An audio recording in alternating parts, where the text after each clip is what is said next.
¿Qué tal, amigos? Sean todos bienvenidos al Descubierto. Les saluda Andrina Yepes. Hoy tendremos al descubierto al ministro para la Salud, Francisco Armada. Gracias por estar aquí con nosotros. Gracias a ustedes, un placer estar compartiendo con ustedes esta noche. Hablamos de su vocación y de su pasión por la medicina. Entendemos que estudió aquí en Caracas. ¿Cuál fue la principal motivación para estudiar medicina? Siempre me llamó la atención un poco, inicialmente, la parte más vinculada a los mosquitos, a los animales, a la entomología. Epidemiología. Y un poquito por esa vía fue que fui acercándome a la medicina, ¿no? Se necesita de muchísima sensibilidad humana para tratar de trabajar por el otro hombre, y entendemos la responsabilidad que tiene detrás de sí un médico, porque un error cuesta una vida. ¿Qué ha sido el momento más difícil que ha tenido usted en su parte de practicante de la medicina? Posiblemente de médico rural, ¿no? En aquella época, cuando nos graduábamos, íbamos apenas recién graduados a un ambiente rural, usualmente solos, aislados. En el caso concreto de la experiencia que yo tuve, me correspondió estar en un pueblo de Amazonas, en Maroa, sin ningún tipo, digamos, de comunicación, con ningún otro tipo de servicio, sin ningún tipo de, ni siquiera radio había en esa época. Entonces, sin lugar a dudas, era muy tenso la imposibilidad de comunicarte con algún otro colega, la imposibilidad de poder consultar. Afortunadamente, una realidad que hoy en día ha cambiado bastante. ¿En qué ha cambiado esa medicina que usted practicó en esos años a la medicina de hoy? Bueno, hay unos cambios fundamentales en términos de la concepción. Nosotros estudiamos y ejercimos, me correspondió ejercer en un momento donde las políticas neoliberales estaban en su máximo apogeo, un momento donde había un marcado desfinanciamiento del sector salud.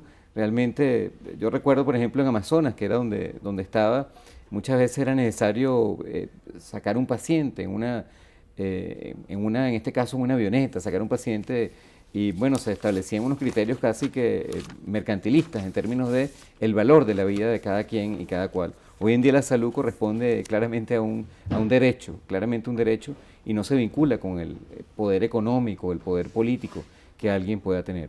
Esa vocación social vinculada a la medicina lo llevó a convertirse en un especialista de salud pública y también a ocupar responsabilidades en la Organización Mundial de Salud en Japón. Háblenos un poco de esa experiencia. 4 años en Japón, al menos unas palabritas se debe saber en japonés.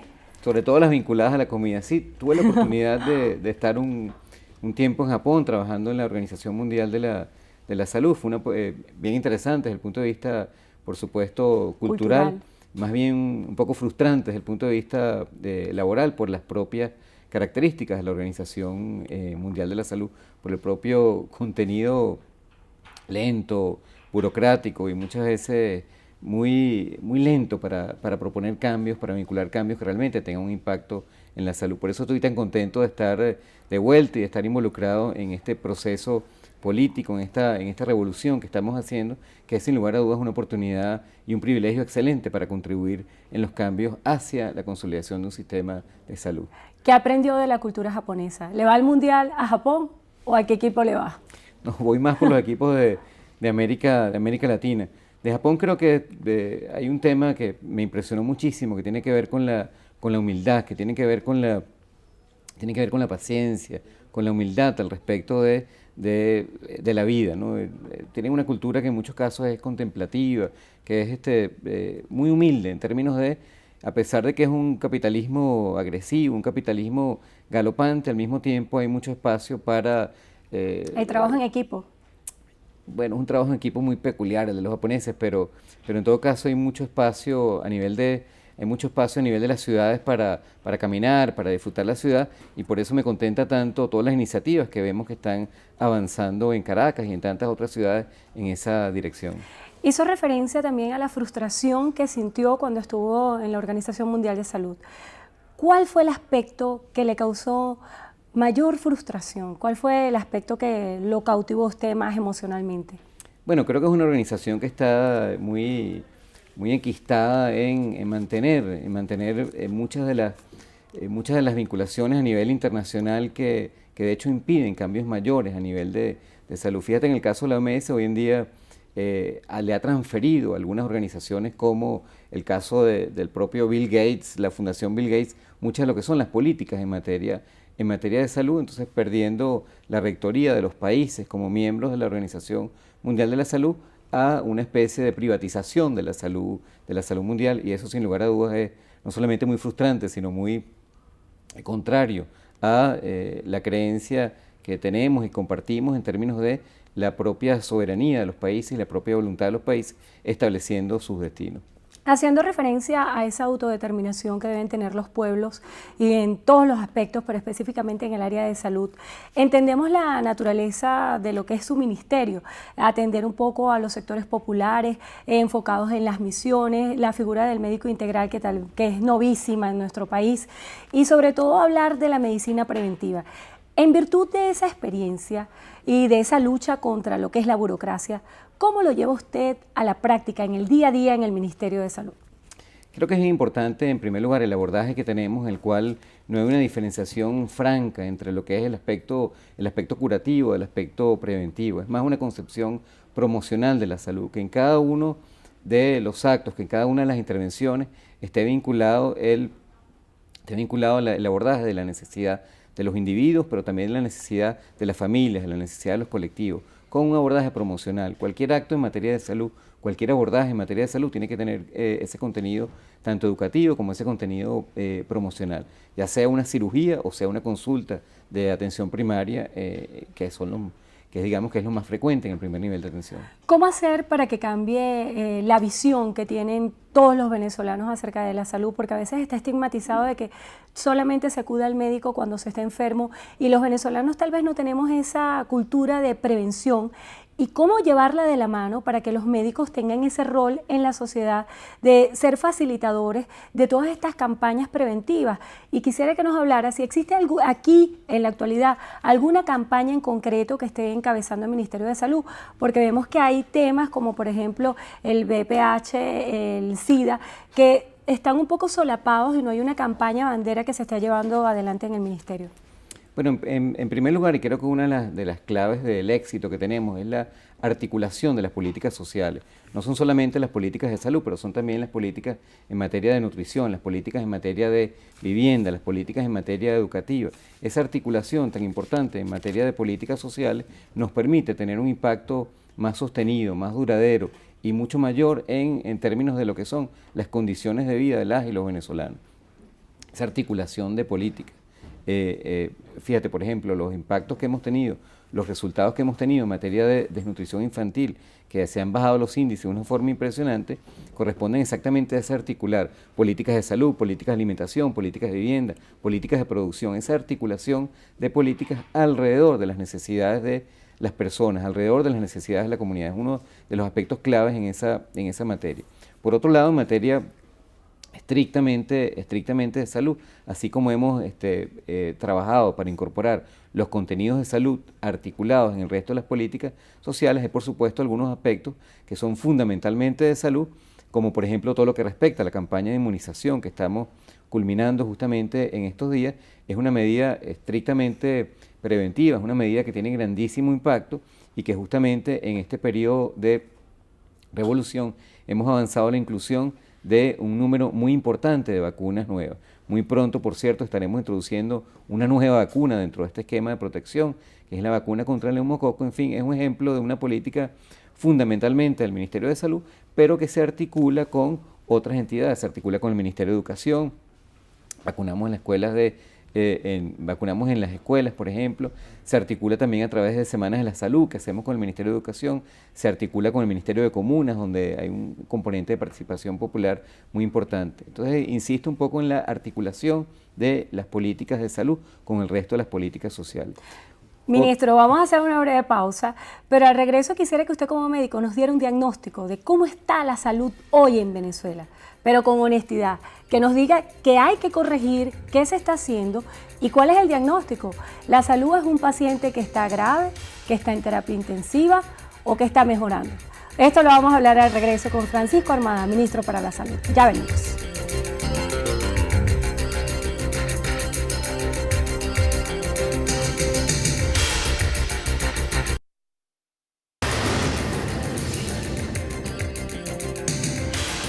Continuamos al descubierto con Francisco Armada, ministro para la Salud. Y Venezuela espera su diagnóstico.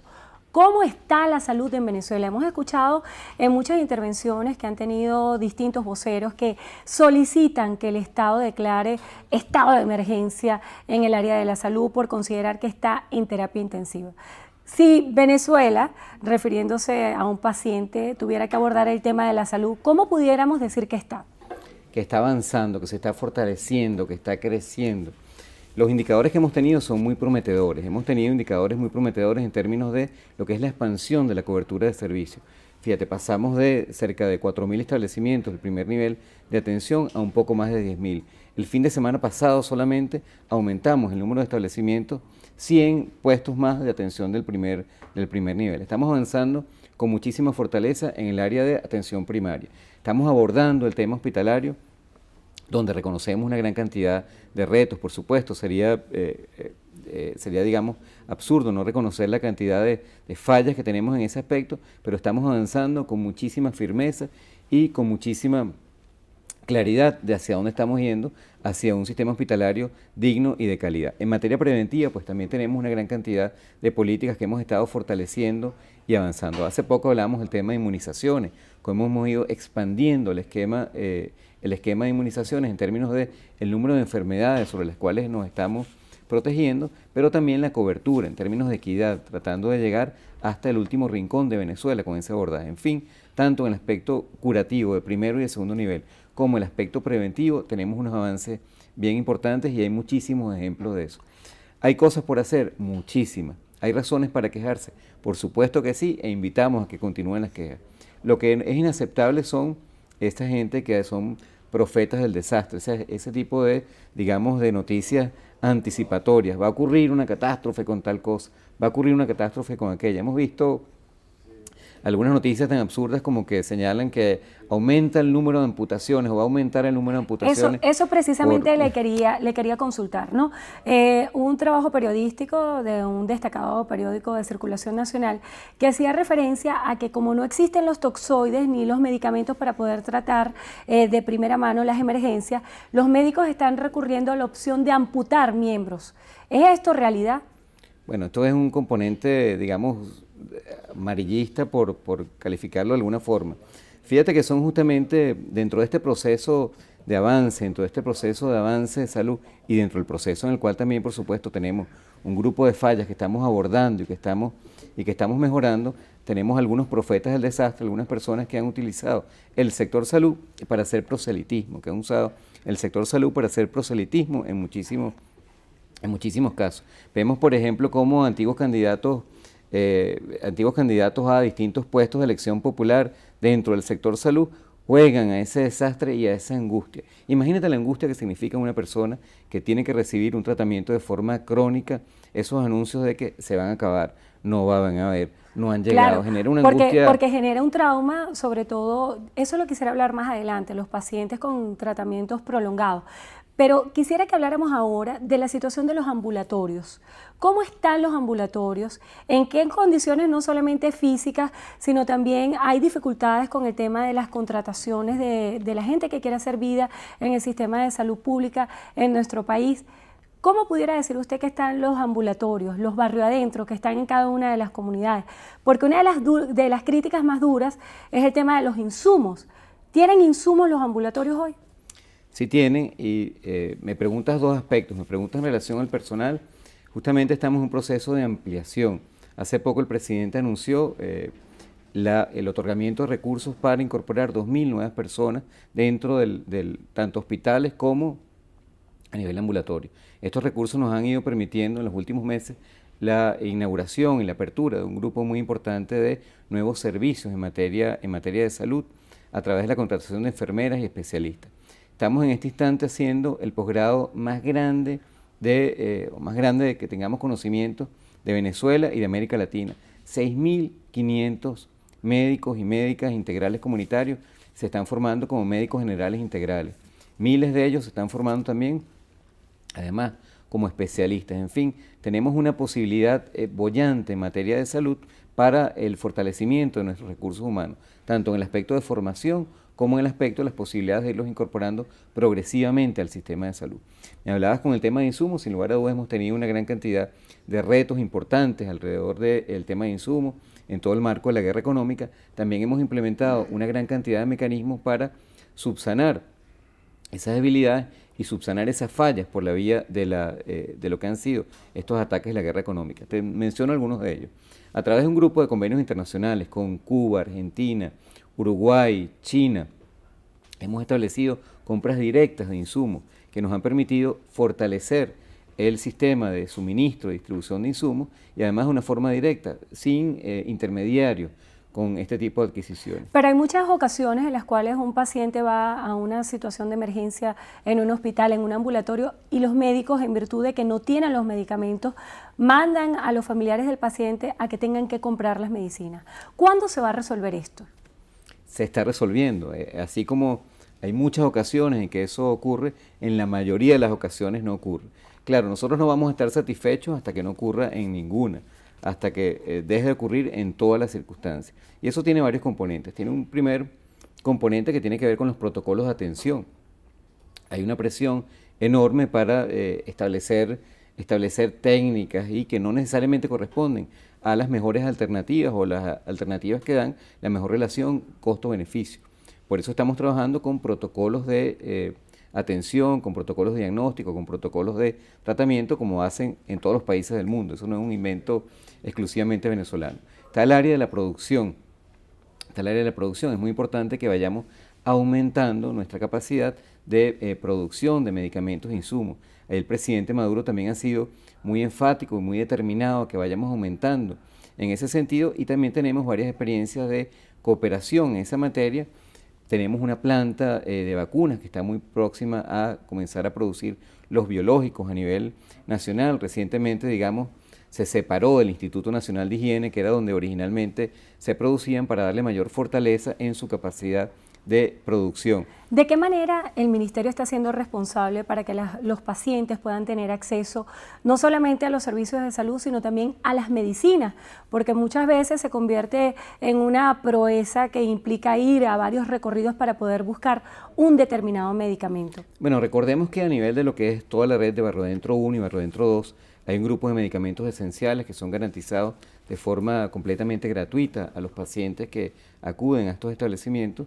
Nosotros, a través de los convenios internacionales y otras vías, garantizamos la presencia de los medicamentos en este tipo de establecimientos. Pero para el paciente que no va a un barrio adentro, para el paciente común que necesita hacer un tratamiento, bien sea por una enfermedad crónica o una patología aislada, ¿cómo hacer para que tenga garantía de que pueda tener sus medicamentos? ¿Cómo se están haciendo las articulaciones de las que usted hablaba antes con las distintas instancias para que los laboratorios tengan las divisas y finalmente el paciente pueda tener en su casa su tratamiento? Bueno, los pacientes que van a Barrodentro son pacientes comunes y corrientes, son pacientes que corresponden cerca del 80% del tipo de patologías que tenemos, y esa es una primera gran tranquilidad. En segundo lugar, nosotros suministramos directamente insumos a toda la red hospitalaria a nivel nacional. Muchos de estos insumos, por ejemplo, vienen a través de los convenios que te mencionaba. Finalmente, a lo que respecta a los procesos de importación de los privados, nosotros hemos mantenido distintos espacios de diálogo y distintos espacios en los cuales hemos facilitado los procesos de acercamiento a los organismos que le corresponde lo que respecta a las divisas. De hecho, la asignación de divisas al sector salud ha ido incrementando progresivamente en términos de los tiempos para asignación y también en términos de los montos. Realmente hay pocas justificaciones en materia de la asignación de divisas como para justificar no participar en una licitación o no traer los medicamentos que corresponden a sus áreas de trabajo. Ministro, vamos a hacer una breve pausa. En la próxima parte quisiera que habláramos de si hay quirófanos aptos en nuestro país y cómo está funcionando la supervisión, porque haciendo un sondeo con distintos médicos nos dicen en ocasiones sí está el quirófano, pero nos hace falta un repuesto. Así también pasa con las ambulancias. Entonces, ¿qué es lo que está pasando con la supervisión? El Ministerio se está encargando de poner ojo avisor a cada una de las circunstancias que están ocurriendo allí para que se haga seguimiento y control. Eso lo vamos a hablar al regreso. Vamos a una breve pausa y venimos con más de Al Descubierto.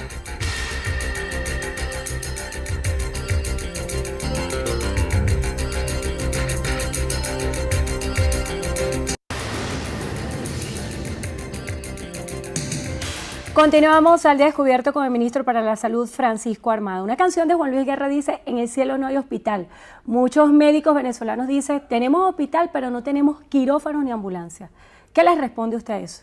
Fíjate, hace apenas unos meses repartimos cerca de 90 ambulancias a través del Fondo de Compensación Interterritorial en el marco de la Vicepresidencia Económica.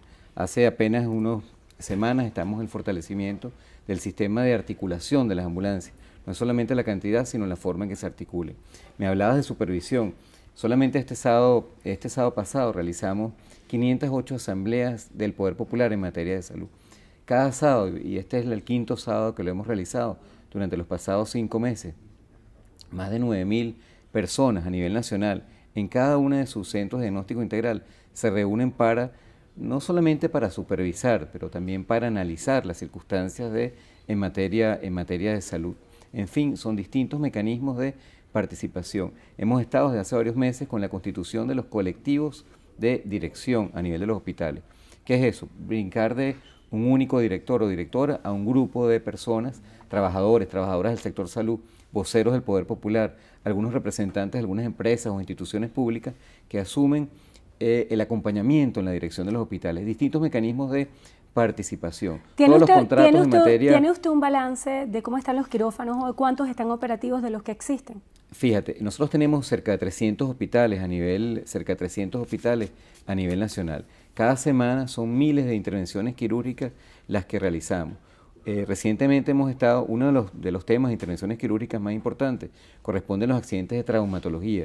Estamos en el proceso de instalación de 26 bancos de osteosíntesis. Esos son fundamentalmente clavos, tornillos, lo que suena como material ferretero, pero se refieren a material muy importante para el abordaje de las intervenciones en el área de traumatología. Esto nos ha permitido aumentar el número de intervenciones quirúrgicas de una forma exponencial a nivel de los establecimientos de salud. ¿Que hay algunos quirófanos que no funcionan? Claro que sí.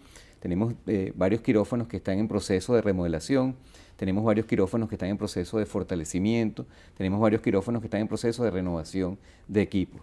Pero son cientos los quirófanos a nivel nacional que hemos actualizado en términos de equipos y son otros cientos los que hemos actualizado en términos de infraestructura. Hablando de materiales, hay una anécdota que me comentaba un amigo que es médico que me decía que no había material para imprimir las radiografías, algo que es tan básico, y me dice que tiene que pasar por la vergonzosa situación de hacer la radiografía, tomar la fotografía de lo que nosotros conocemos como una placa y enseñarle con el teléfono al especialista, mire, esta es la placa de mi paciente.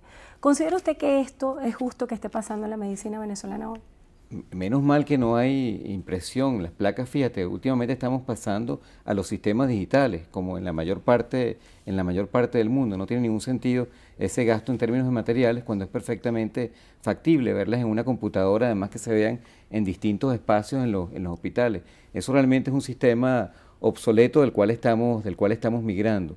En muchos lugares todavía lo utilizamos, sobre todo a nivel de pequeños hospitales y establecimientos donde tenemos pequeños sistemas de rayos X, pero en la mayoría estamos pasando al sistema digital. Ministro, el virus de chikungunya, ¿lo dije bien? Muy bien. El mosquito que es transmisor del dengue también. Hay 2 casos en Venezuela y esto de alguna forma ha alertado a la población. ¿Se pudiera considerar esto como una alerta importante? El virus del chikungunya es un virus de Tanzania, es un virus africano que es un reciente visitante del continente americano. Es importante recordar que lo transmite de la Aedes aegypti, que es el mismo transmisor del dengue, y por eso esta campaña que estamos realizando del mosquito ni agua. Con un poco de suerte en los intermedios le corresponde al pase de esa campaña a través de los mecanismos legales que tenemos, y es una campaña que nos ha permitido divulgar las distintas acciones que podemos tomar a nivel de nuestros hogares y de nuestras comunidades para eliminar los criaderos del dengue. Espero que ya hayas revisado tu casa y eliminado cualquier potencial criadero del dengue. Seguramente y del haremos una campaña del buen venezolano con ese tema. Se nos está agotando el tiempo, pero yo no me permitiría abandonar esta entrevista sin hablar por estos pacientes que tienen enfermedades de tratamientos prolongados, los pacientes que tienen cáncer, los pacientes que tienen SIDA, los pacientes que padecen alguna enfermedad renal y se tienen que hacer diálisis. ¿Qué respuesta hay para ellos? Ha habido mucha incertidumbre y sobre todo muchísimo enfoque de los medios de comunicación acerca de la falta de tratamiento, por ejemplo, para quimioterapia, los pacientes que tienen SIDA. ¿Qué está haciendo el Ministerio por estos pacientes? Nosotros garantizamos de forma gratuita a todos los pacientes que requieren antirretrovirales, que son los medicamentos que son requeridos para el tratamiento del VIH, garantizamos sus tratamientos de forma gratuita a través de las distintas farmacias que tiene el Sistema Público Nacional de Salud. Realmente repudiamos esos ataques y esas manipulaciones que se han hecho al nivel de la información con la ausencia de los medicamentos. Los medicamentos están disponibles, los compramos, los hemos seguido comprando a pesar del saboteo, de los intentos de saboteo, de algunos aspectos de la guerra económica, de algunas casas que se han negado a venderlos al ministerio. Los hemos estado comprando gracias a través de convenios con Cuba, por ejemplo, y los estamos suministrando de forma totalmente gratuita. En el caso de los medicamentos oncológicos es similar. Aquí lo hacemos a través de una importantísima participación del Seguro Social, y muchos medicamentos que nos suministraban a nivel local, hoy en día lo estamos adquiriendo a través de convenios, por ejemplo el convenio con Uruguay, que nos ha permitido esa permanencia. Por supuesto, todos estos medicamentos corresponden a los patrones y protocolos de tratamientos establecidos por el Ministerio de Salud y no a los caprichos, a los intereses que puedan tener algunas casas comerciales, que muchas de ellas, por cierto, financian en algunos casos estas campañas de desprestigio y estas campañas que lo que generan es angustia. Tiene apenas 6 meses en el cargo, pero antes ocupó esta cartera de 2004 a 2007.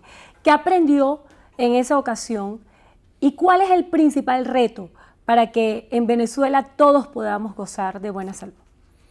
El principal reto uno de los retos más importantes que tenemos en este momento y que ha sido y que corresponde al abordaje de la situación de pobreza extrema. Creo que es uno de los retos más importantes que nos los hemos lanzado de forma colectiva con todas las instancias del gabinete social, con muchas otras instancias gubernamentales, y ahí tenemos un reto de abordar ese piso de pobreza extrema que está en 5.5, dependiendo de los estimados que hagamos, y estamos convencidos que lo vamos a lograr a esa meta de miseria cero para el 2018.